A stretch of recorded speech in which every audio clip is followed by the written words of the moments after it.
Hello everyone, कैसे हो आप सब। एक बार पुनः स्वागत है आप सभी का हमारे अपने YouTube channel A to Z biology classes पर। उम्मीद करता हूं दोस्तों आप सभी बेहतर होंगे और आप सभी की पढ़ाई भी अच्छे ढंग से चल रही होगी।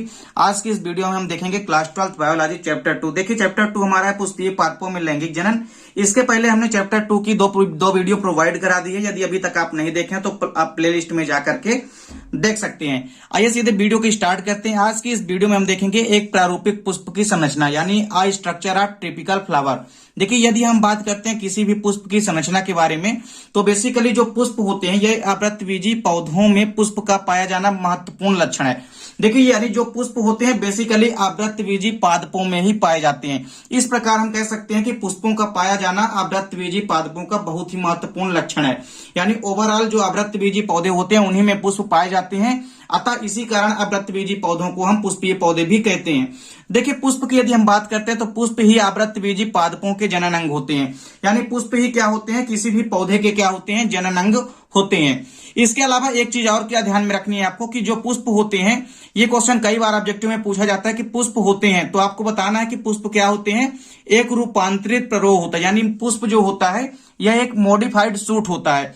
क्यों? क्योंकि इसका निर्माण जो होता है वो रूपांतरित होकर के जो सूट वाला भाग होता है, पौधे के देखिए दो भाग होते हैं, एक तो जड़ वाला भाग जो रूट सिस्टम कहलाता है और जड़ के ऊपर वाला पूरा भाग जो सूट सिस्टम कहलाता है। तो ऊपर वाला सूट सिस्टम ही क्या होता है, रूपांतरित होकर के आपस में पुष्प का निर्माण करते हैं। यानी रूपांतरित भाग ही सूट सिस्टम का क्या करता है, पुष्प का निर्माण करता है। अतः इस प्रकार हम कह सकते हैं कि जो पुष्प होता है यह एक रूपांतरित प्ररोह होता है। देखिए पुष्प के यदि सभी भागों को हम समझें तो इसमें पुष्प के कुछ ऐसे भाग होते हैं जो कि इंपोर्टेंट भाग नहीं है, लेकिन फिर भी इनकी पुष्प में काफी अहम भूमिका होती है। देखिए सबसे पहला भाग है पुष्प व्रंतीय डंठल। इसकी यदि हम बात करते हैं तो देखिए इसको हम इंग्लिश में कहते हैं पेडिकल। देखिए बेसिकली यह पुष्प का ऐसा व्रंत या डंठल होता है जिसके द्वारा कोई भी पुष्प जो है किसी भी शाखा या टहनी से जुड़ा रहता है, तथा जिन पुष्पों में व्रंत पाया जाता है ऐसे पुष्पों को हम सव्रंती पुष्प कहते हैं।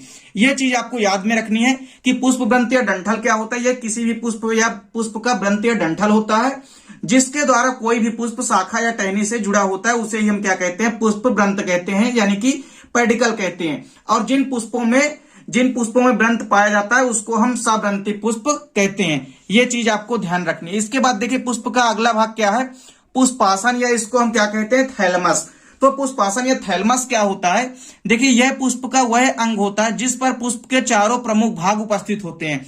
देखिए पुष्प के बेसिकली 4 ही प्रमुख भाग होते हैं। उसमें से होता है एंड्रोसियम, गाइनोसियम, कार्पल और मेटाकार्पल्स। यानी कि बात करते हैं यदि यहाँ पे हम मुख्य रूप से तो कैलिक्स, करोला और एंड्रोसियम व गाइनोसियम, यानी दलपुंज, बाएं दलपुंज, और बेसिकली आपको क्या ध्यान में रखना है, पुमंग व जायांग। ये चीज आपको ध्यान में रखनी है। ये पुष्प के चारों प्रमुख भाग होते हैं और ये पुष्प के चारों प्रमुख भाग जिस भाग के ऊपर स्थित होते हैं उसे ही हम क्या कहते हैं, पुष्पासन कहते हैं। तो पुष्पासन पुष्प का वह अंग है जिस पर पुष्प के चारों प्रमुख भाग जो है उपस्थित रहते हैं। अब आप यहाँ पे पुष्प की संरचना में देख भी सकते हैं कि जो पुष्प व्रंत होता है, जो पेडिकल होता है, यह पुष्प का सबसे नीचे वाला डंठल वाला भाग होता है जिसके द्वारा पुष्प किसी भी शाखा टहनी से जुड़ा होगा। इसके बाद जो ऊपर का गोलाकार ये भाग दिखाई दे रहा है, ये थैलमस या पुष्पासन कहलाता है।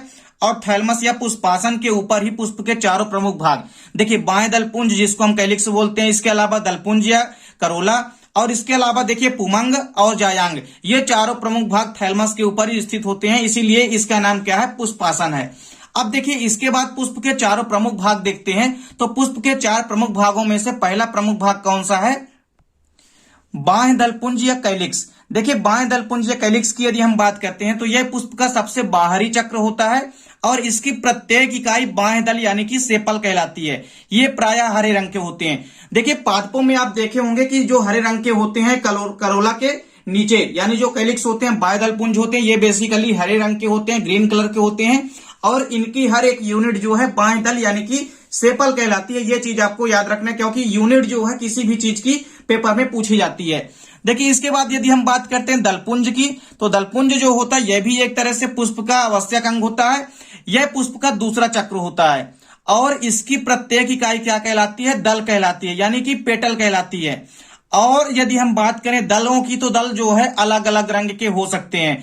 अलग अलग पादपों में आपको अलग अलग प्रकार के दल देखने को मिलते हैं, जिसमें देखिए क्या होता है, दल जो होते हैं ये पुष्प को आकर्षक बनाते हैं और जिसी कारण से क्या होते हैं, कीट वगैरह पुष्प की ओर आकर्षित होते हैं और इस प्रकार से फिर परागण की क्रिया भी संपन्न करते हैं। तो यानी दलपुंज की यदि हम बात करते हैं तो यह पुष्प का दूसरा चक्र होता है।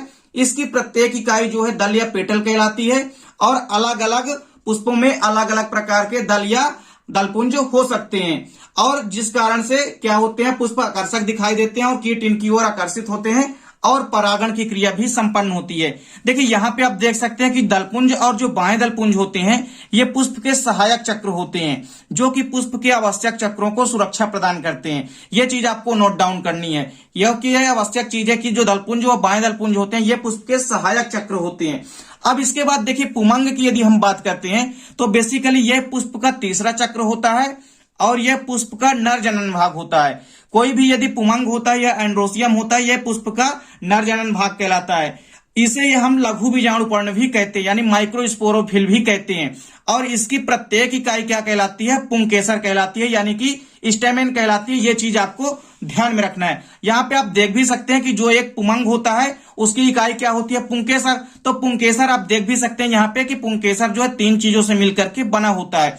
पुंकेसर का देखिए जो ऊपरी वाला भाग होता है, लोब होते हैं, ये परागकोश या एंथर कहलाते हैं और जो परागकोश के जो दोनों लोब आपस में जुड़े होते हैं ये किसके द्वारा जुड़े होते हैं, योजी या कनेक्टिव के द्वारा जुड़े होते हैं और पराग और ये पुंकेसर या स्टेमेन का जो नीचे वाला लंबा भाग होता है ये स्टेमेन का जो नीचे वाला भाग होता है ये क्या कहलाता है, पुतंतु या फिलामेंट कहलाता है। ये चीज भी आपको ध्यान में रखनी है। तो कुल मिलाकर के जो स्टेमेन होता है वो 3 चीजों से मिलकर बना होता है, परागकोश, योजी और पुतंतु से मिलकर के बना होता है। आखिरी भाग है जायांग या स्त्री केसर। बेसिकली जायांग या गाइनोसियम की यदि हम बात करते हैं तो यह पुष्प का चौथा आंतरिक आवश्यक चक्र होता है क्योंकि यह पुष्प के सबसे आंतरिक भाग में होता है और बेसिकली इसकी प्रत्येक इकाई क्या कहलाती है, अंडप कहलाते हैं यानी कि स्त्री केसर कहलाती है। इसको हम इंग्लिश में कार्पल या पिस्टिल भी कहते हैं। तो अंडप को हम कार्पल कहते हैं और स्त्री केसर को हम पिस्टिल कहते हैं। तो बेसिकली जायांग की यूनिट क्या होती है, अंडप या स्त्री केसर कहलाती है। जायांग की यदि हम बात करते हैं तो देखिए जायांग 3 भागों से मिलकर के बना होता है। देखिए जायांग में 3 भाग होते हैं। ऊपर का सबसे बाहरी भाग वर्तिकाग्र या स्टिग्मा कहलाता है, वहीं नीचे का जो ये नलिका रूपी भाग कहलाता है ये वर्तिका या स्टाइल कहलाता है और जो गोलाकार अंडाकार भाग होता है नीचे की ओर ये क्या कहलाता है, ओवरी या अंडाशय कहलाती है। और एक चीज आपको यहाँ पे नोट करनी है कि जो पुमंग व जायांग होते हैं ये आपस में ये मुख्य जो है आवश्यक जननिक चक्र होते हैं और जायांग तो आपको पता ही चल गया होगा कि ये जो है किसी भी पुष्प के मादा जनन भाग होते हैं। अब आप डायग्राम में क्रमशः देख सकते हैं कि पुष्पासन के सबसे नीचे जो बाहरी चक्र होता है ग्रीन कलर का ये क्या कहलाते हैं, बाएं दलपुंज कहलाते हैं यानी कि कैलिक्स कहलाते हैं। और इसके ऊपर देख सकते हैं ये जो आपको संरचना दिखाई दे रही है ये दलपुंज होते हैं यानी कि करोला होते हैं और करोला अलग अलग रंग के भी हो सकते हैं। इसके बाद देखिए ये जो पुमंग होते हैं, पुमंग में क्या होते हैं कि पुमंग की यूनिट जो है पुंकेसर कहलाती है और ये देखिए स्टेमेन या पुंकेसर जो होते हैं ये 2 भागों से मिलकर के बने होते हैं, एंथर और फिलामेंट। और एंथर के दोनों लोबों को जोड़ने वाली जो जोड़ने वाला स्थान है उसको हम क्या बोलते हैं, योजी या कनेक्टिव कहते हैं। इसके अलावा देखिए जो जायांग वाला भाग होता है वो 3 भागों से मिलकर बना होता है। ऊपर का देखिए ये वाला जो भाग है ये वर्तिकाग्र या स्टिग्मा कहलाता है, वही नीचे वाला ये नलिका रूपी भाग जो है स्टाइल या वर्तिका कहलाता है।